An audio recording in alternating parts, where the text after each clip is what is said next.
Homophone is one of the frequently asked questions from Link English in grade 11 board exam.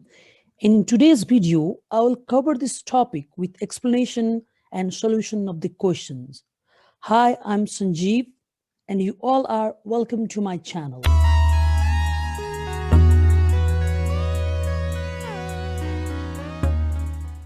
What is the meaning of homophones? Well, the very word homophones suggests the words which have similar pronunciation or which have similar sound, but if they differ in meaning, exactly that is what we call homophones. Homo stands for same and phone stands for sound. So homophones refer to the words having similar pronunciation or having similar sound, but they differ in meaning. Let's see an example. Tell me a tale about a tale. In this very statement, we have three tale, T-E-L-L, T-A-L-E, and T-A-I-L. This very example clarifies some of the characteristics of homophones. First, homophones have same sound, but in homophones, words have different spelling as well as words have different meaning. In examinations, students are asked to fill in the gap with an appropriate homophone. Two options are given, out of which one is correct, and students are supposed to pick up that correct option and fill in the gap. Let's see some examples from the text. Link English, beginning with lose and loose. Both are loose. One is L-O-O-S-E and next one is L-O-S-E. I would like to start with the first lose, L-O-O-S-E, lose. What is the meaning of lose? Okay, for example, if we see the rappers who sing the song like Honey Singh, Badshah, then if you see their outfits or their dresses, then how is their t-shirt? Their t-shirt is loose. Let's say not fitting tightly. Their t-shirt is loose is to say their t-shirt is not tight. That is what the loose is.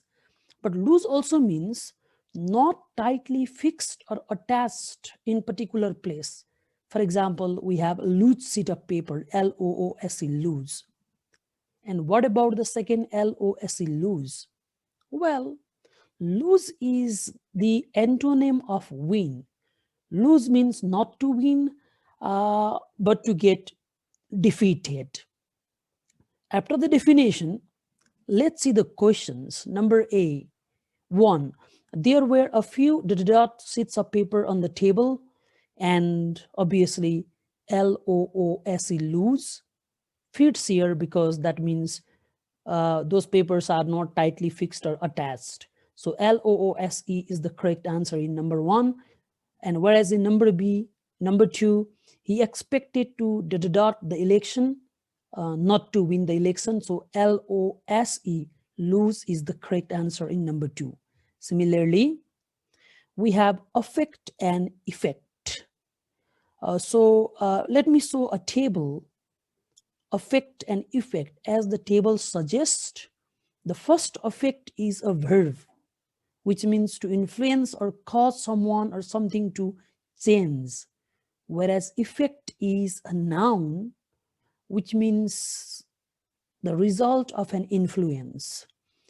Students are generally confused with the way to use noun and way to use verb, way to use this noun and way to use this verb. I'll be giving you a trick, but let's see the questions at first. Number 1, Mary was greatly dot by her father's death. We have ed form there after the gap. And number 2 says his death had a terrible dot on her. Verb generally comes after subject. So if you notice subject, and if there is gap just after subject, remember it is verb. Whereas noun comes either in the beginning of the sentence generally or at the end of the sentence. And if after subject, if there is no verb, if verb is missing, then we are supposed to supply the verb. Whereas if a verb is already there after the subject, then generally there is the chance of using noun. So in number 1, we have the subject Mary was auxiliary verb, but main verb is missing. So Mary was greatly, ed is also given there. That is another hint for you. So we are going to use their verb, and affect, affect, affect is the verb, and since it is in the passive form, we say Mary was greatly affected by her father's death. In number 2, his death, that is the subject, had, verb has already come. So subject has come, verb has come. Now what is the chance? The chance is that of using noun.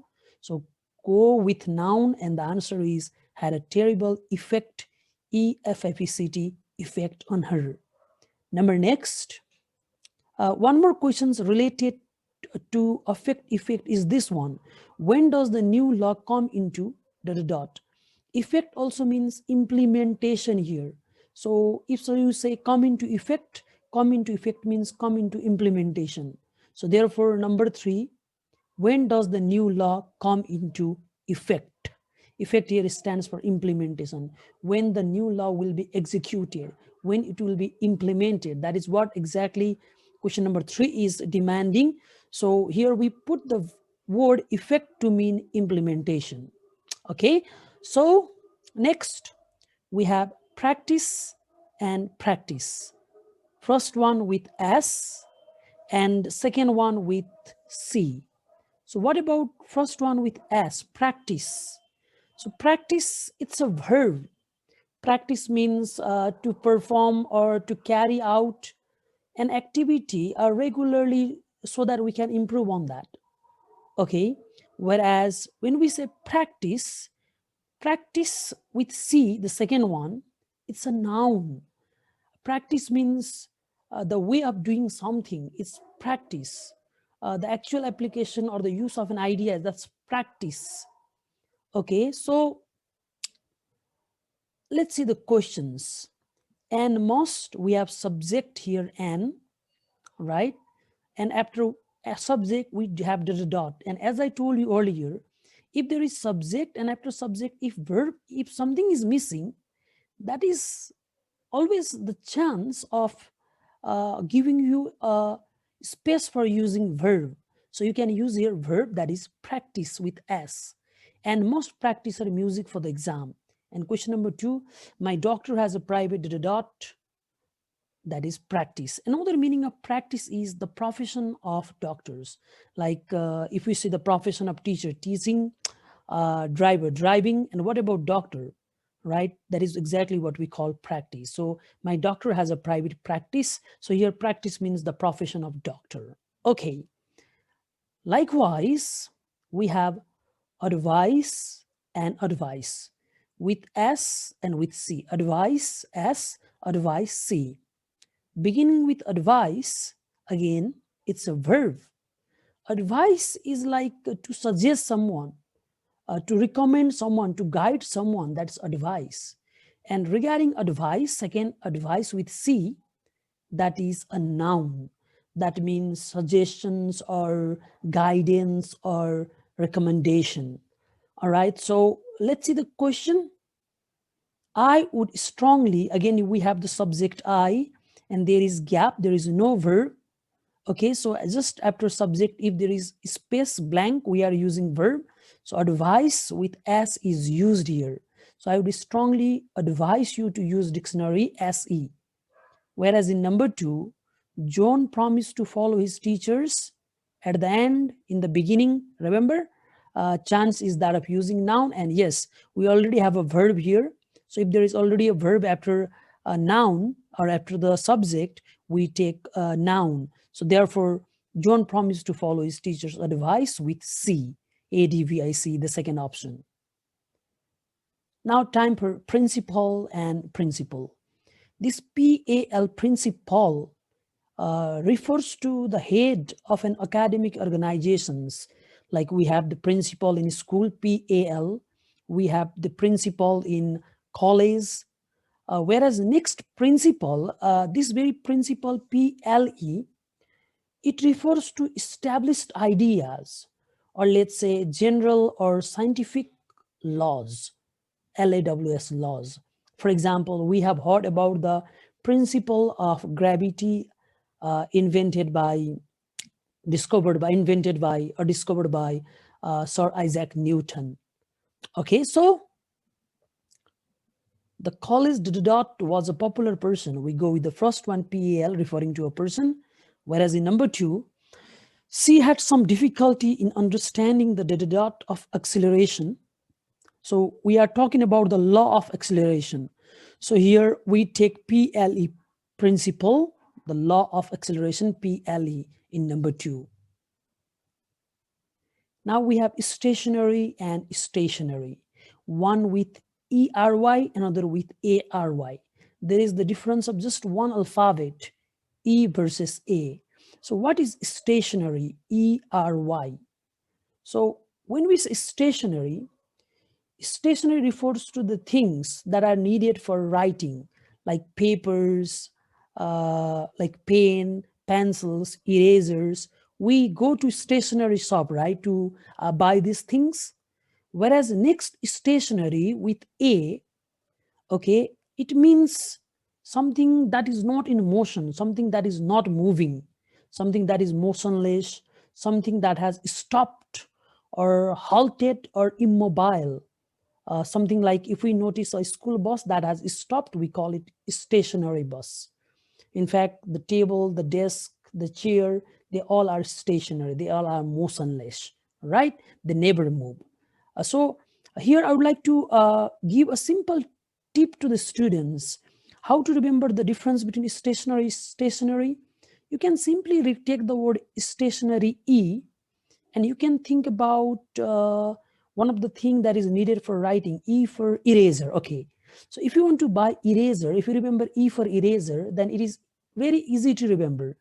Eraser, we go to stationery shop to buy eraser. So you can take the word eraser and remember stationery as a shop or as the things needed for writing. Okay, that was the hint. Remember E for eraser or E for envelope. So I'm going to buy a ruler from the Dias store, stationery store. First one with E. And number 2, don't get off the bus until it is stationary, until it is motionless. Therefore, we are taking the second option, stationary with A. So STATIONARY is the correct answer for number 2, because if the bus is moving and if we try to get up the bus, there is a chance that we might get hurt. Okay, so we have next raise and RISE, rise. So when we say raise in the classroom, when students do not understand, we generally say, if you do not understand something, if you are confused, please raise your hand. So raise means to lift something to higher position. Generally, you lift something to higher position. That's what you call raise. And what about the verb rise? Raise and rise both are verb. What about the second one, rise, RISE, rise? Rise means to move from a lower position to higher position. Let's say rise means to go up or to increase. We talk about market price rise. Okay, so we have here 2 questions. Please dot your hand if you want something. And yes, the option answer is the first option, raise your hand. And number 2, prices seem to rise every year. And here we take the second option, rise, RISE, because here prices seem to increase or prices seem to go up. So we are taking the second option, RISE, rise. Next, very simple homophones, we have diary and dairy. So what is diary? Like, I think everybody is familiar with this diary. It's like a notebook where we keep the daily record of events or our experiences. Some of you might have the habit of writing diary. Okay, that's the first one, diary. It's like a note copy, notebook. On the other hand, when we say dairy, I think everyone loves dairy milk, right? So dairy is like something containing milk or something that is made from a milk is called dairy. So 2 questions.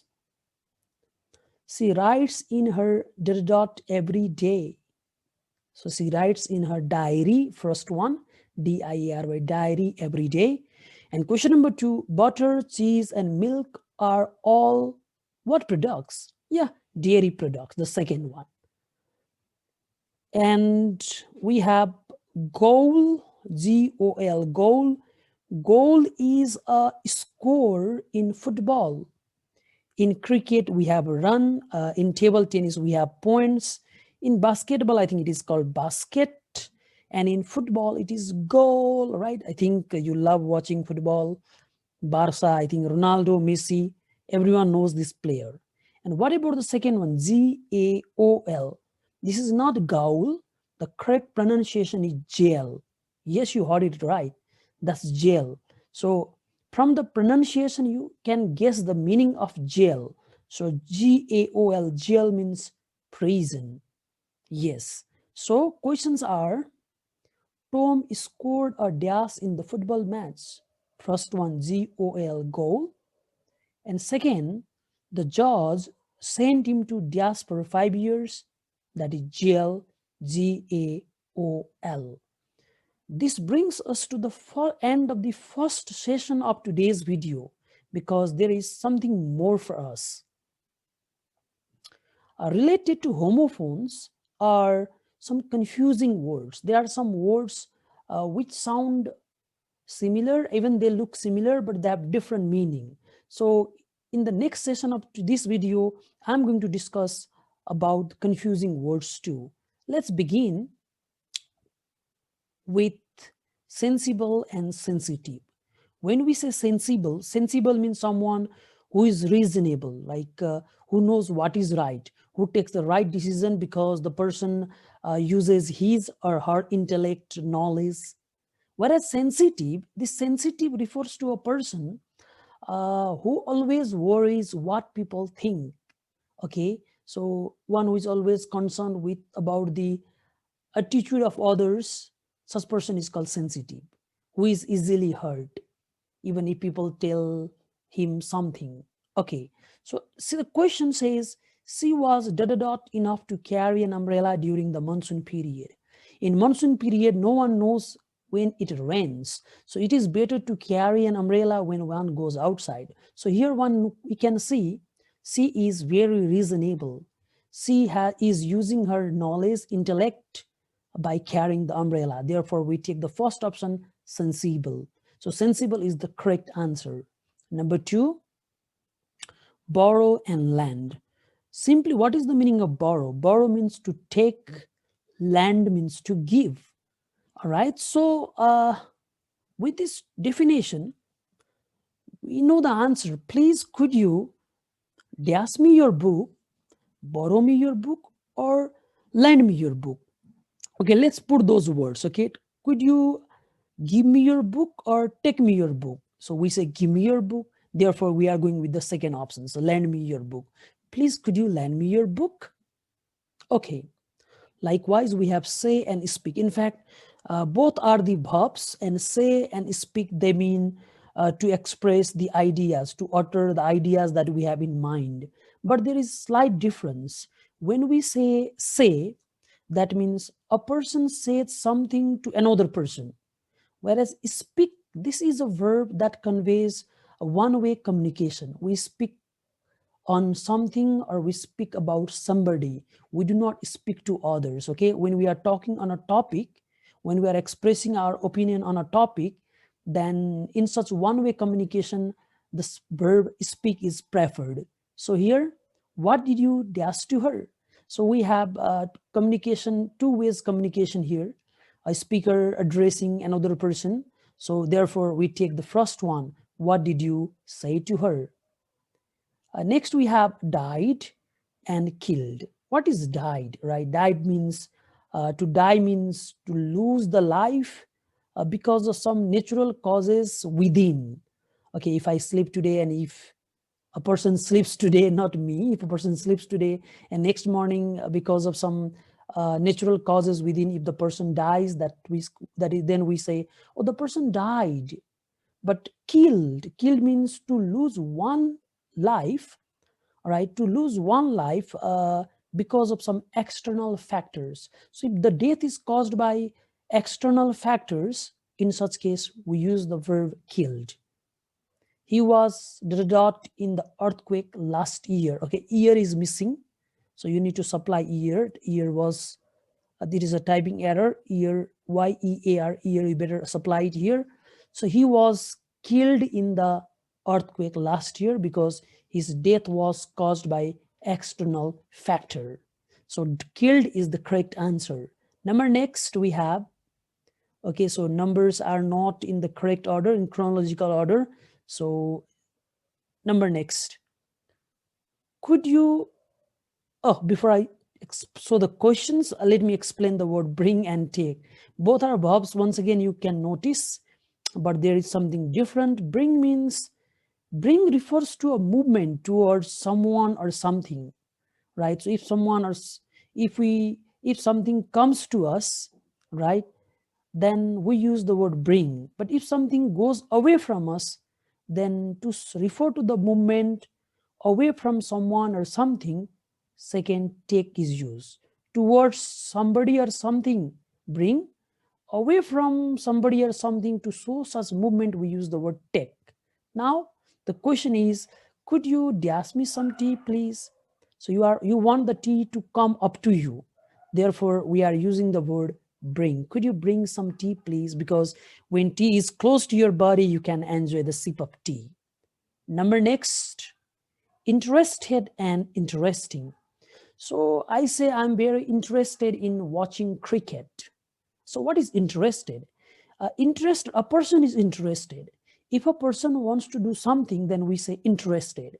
So interested means a person, and this very word interested suggests the person's curiosity or concern about something.